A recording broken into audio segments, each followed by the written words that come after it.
قدیم زمانوں کی بات ہے، ایک ملک میں عبداللہ نامی ایک تاجر رہتا تھا۔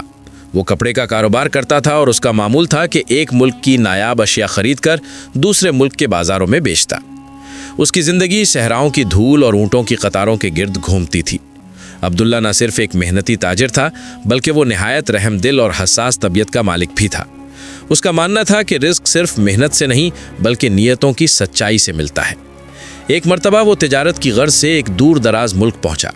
وہاں کے مشہور بازار میں شور و غل برپا تھا۔ عبداللہ تجسس کے عالم میں اس ہجوم کی طرف بڑھا تو دیکھا کہ وہاں انسانیت کی تذلیل ہو رہی تھی۔ ایک بے بس اور لاچار عورت کی نیلامی ہو رہی تھی۔ وہ عورت جس کے چہرے پر تھکن، بھوک اور صدمے کے گہرے نشانات تھے، سر جھکائے کھڑی تھی۔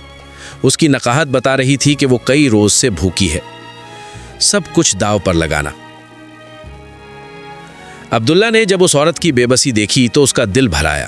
اس نے سوچا کہ اگر آج اس نے اسے نہ خریدا تو کوئی ظالم شخص اسے اپنی ہوس کا نشانہ بنائے گا یا اس پر ظلم ڈھائے گا۔ نیلامی شروع ہوئی تو بولی بڑھتی گئی۔ عبداللہ کے پاس اس وقت جتنا بھی سرمایہ تھا، جتنے بھی کپڑے اور مال و متاع تھا، اس نے سب بیچ کر اس عورت کی قیمت ادا کر دی۔ یہاں تک کہ اس نے اپنے وہ اونٹ بھی بیچ دیے جن پر وہ سفر کیا کرتا تھا۔ لوگوں نے اسے پاگل قرار دیا کہ ایک گمنام عورت کے لیے اپنا سارا جمع پونجی اور کاروبار داؤ پر لگا دیا، لیکن عبداللہ کے دل میں ایک سکون تھا۔ اس نے اس عورت کو آزاد کیا اور اس سے پوچھا، اے نیک بخت، میں نے تمہیں اس لیے خریدا تاکہ تمہیں اس ذلت سے نجات دوں۔ اب تم آزاد ہو، چاہو تو اپنے گھر چلی جاؤ یا جہاں تمہارا جی چاہے۔ وہ عورت پھوٹ پھوٹ کر رو دی اور بولی، اے سخی تاجر، میرا اس دنیا میں کوئی ٹھکانہ نہیں۔ مجھے نہیں معلوم میں کہاں سے لائی گئی اور میرا رستہ کیا ہے۔ اگر آپ مجھے اپنی پناہ میں لے لیں اور مجھ سے نکاح کر لیں تو میں تا حیات آپ کی ممنون رہوں گی۔ عبداللہ نے اس کی درخواست قبول کی اور سادگی سے اس سے نکاح کر لیا۔ اب اس کے پاس نہ مال تھا نہ سواری۔ وہ دونوں پیدل سفر کرتے ہوئے، سختیاں جھیلتے ہوئے عبداللہ کے آبائی شہر پہنچ گئے۔ مشکل وقت اور عورت کا مشورہ۔ گھر پہنچ کر عبداللہ پریشان رہنے لگا۔ اس کے پاس تجارت کے لیے ایک کوڑی بھی نہ بچی تھی۔ وہ سوچنے لگا کہ جس شخص کے اونٹوں کے قافلے چلا کرتے تھے، آج وہ 2 وقت کی روٹی کا محتاج ہے۔ ایک دن اس کی بیوی نے اس کی پریشانی بھانپ لی اور کہا، میرے سرتاج، آپ رنجیدہ نہ ہوں، اللہ نے آپ کی نیت کا پھل ضرور دینا ہے۔ آپ ایسا کریں کہ بازار سے تھوڑا سا خام ریشم اور رنگین دھاگے لے آئیں۔ مجھے اللہ نے قالین بافی یعنی قالین بننے کا ہنر سکھایا ہے۔ میں قالین تیار کروں گی، آپ انہیں بازار میں بیچ دیجیے گا۔ عبداللہ نے ادھار مانگ کر تھوڑا سا سامان خریدا اور اپنی بیوی کو لا دیا۔ اس نیک بخت عورت نے ایسی محنت اور لگن سے کام شروع کیا کہ چند ہی دنوں میں ایک نہایت نفیس اور دیدہ زیب قالین تیار کر لیا۔ غربت سے امارت کا سفر۔ جب عبداللہ وہ قالین بازار لے کر گیا تو اس کی نفاست اور ڈیزائن دیکھ کر خریدار دنگ رہ گئے۔ وہ قالین توقع سے دگنی قیمت پر بکا۔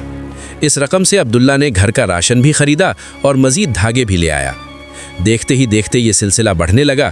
اس کی بیوی دن رات محنت کرتی اور عبداللہ بازار میں مال سپلائی کرتا۔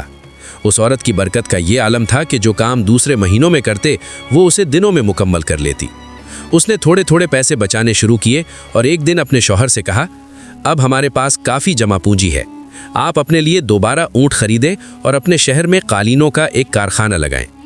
شہرت اور کامیابی۔ عبداللہ نے ایسا ہی کیا۔ اس نے بہترین اونٹ خریدے اور اس کی بیوی کی نگرانی میں تیار ہونے والے قالین اب دوسرے ملکوں میں جانے لگے۔ اب وہ صرف کپڑے کا تاجر نہیں رہا تھا بلکہ وہ قالینوں کا بادشاہ کہلانے لگا۔ اس کے پاس اونٹوں کے اتنے ریوڑ ہو گئے کہ گنتی کرنا مشکل ہو گیا۔ اس نے عالیشان مکان بنائے، باغات لگائے اور غریبوں کے لیے لنگر خانے کھول دیے۔ شہر بھر میں چرچا تھا کہ جس عبداللہ نے ایک عورت کی خاطر اپنا سب کچھ لٹا دیا تھا، آج اسی عورت کے قدموں کی برکت نے اسے ملک کا سب سے بڑا تاجر بنا دیا۔ کہانی کا حاصل کلام۔ یہ کہانی ہمیں 2 بڑے سبق دیتی ہے، ایثار اور صلہ رحمی۔ جب آپ اللہ کی رضا کے لیے کسی مجبور کی مدد کرتے ہیں اور اپنا سب کچھ قربان کر دیتے ہیں تو اللہ اس کا صلہ اس طرح دیتا ہے کہ عقل دنگ رہ جاتی ہے۔ سلیقہ شعار عورت کی اہمیت۔ ایک مرد کما کر لاتا ہے لیکن اس کمائی میں برکت اور اسے ترقی میں بدلنا عورت کے ہاتھ میں ہوتا ہے۔ اگر عورت سمجھدار، صابر اور ہنرمند ہو تو وہ ایک ٹوٹے ہوئے گھر کو بھی محل میں بدل سکتی ہے۔ جیسا کہ کہا گیا ہے کہ 1 روپے کی کمائی پر 2 روپے خرچ کرنے والی عورت گھر کو برباد کر دیتی ہے، لیکن 1 روپے کی کمائی میں سے چند پیسے بچا کر گھر کی بنیاد مضبوط کرنے والی عورت نسلوں کو سنوار دیتی ہے۔ عبداللہ کی بیوی نے ثابت کر دیا کہ عورت کی دعا اور اس کا ہنر کسی بھی مرد کی کامیابی کی سب سے بڑی طاقت ہے۔ ہماری کہانی اچھی لگے تو ہمارے چینل کو سبسکرائب کریں، کمنٹ کریں، لائک کریں اور شیئر کریں۔ دعاؤں میں یاد رکھیں۔